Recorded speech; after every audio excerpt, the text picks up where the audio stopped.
इथे किती बसले म्हणले मी आमरण उपोषण करण्याने कायदा बदलत नसतो। कायद्याने जी गोष्ट तुम्हाला मिळणार आहे त्याच्यासाठी या निवडणुकीमध्ये राजकारण आणण्याची गरज नाही। उपोषण करूनच माझ्या समाजाला मिळाले। ते कोंकडचं आहे काय हे मराठ्याला चांगलं माहिती आहे। उगाच ढुसणे हाणू नका म्हणा विनाकारण। मी जर ढुसणे आणायला लागलो ना तर मग मी कोणाला सोडित नाही। उगाच मी तुमच्या वाटाला गेलेलो नाही, माया वाट्यावर यायचं नाही। ते काय म्हणले का नाही मी नाही ऐकलं, पण आणखीन तर काय मी त्यांना कधीच विरोधक मानलेला नाही। समाजालाही नाही पूर्ण त्यांनाही नाही। बघतो मी ऐकतो स्वतः।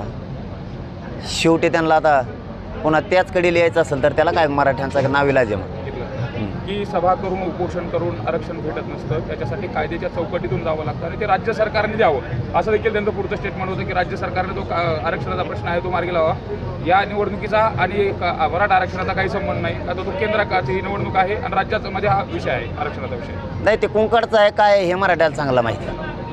केंद्राचं आहे का नाही राज्याचं आहे का नाही त्यांनी नाही सांगण्याची आवश्यकता। जर त्यांची अशी भाषा असेल मराठ्यांच्या आरक्षणाच्याबद्दल किंवा तसं हिणून जर आरक्षणाविषयी उपोषणाविषयी बोलायचं असेल, मिळत नसतं हे जर त्यांना हिणून बोलायचं असेल तर त्यांनी चष्मा काढून बघावा एकदा मिळालं आहे की नाही आणि राहिलेलं बी मिळतं आहे का नाही।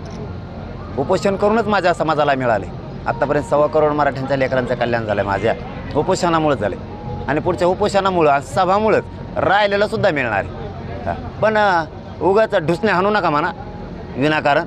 मी जर ढुसणे आणायला लागलो ना तर मग मी कोणाला सोडित नाही। उगाच मी तुमच्या वाटाला गेलेलो नाही, माया वाट्यावर यायचं नाही। मी आत्तापर्यंत कसलाच बरं शब्द आणखीन काढलेला नाही की ते वाईट आहेत का चांगले आहेत का कसले आहेत। बळच जर मग अंगावर घ्यायचा प्रयत्न केला तर मी मागं सरकारणार, कारण पूर्वी वेगळं होतं, माझा समाज एक नव्हता। तुमचं साधंच होतं। आम्हाला आमच्यावर अन्याय करायला ते करायला, माझा समाज एक आहे। आता अन्याय खपून घेत नसतो ऐकत बी नसतो। हे सुद्धा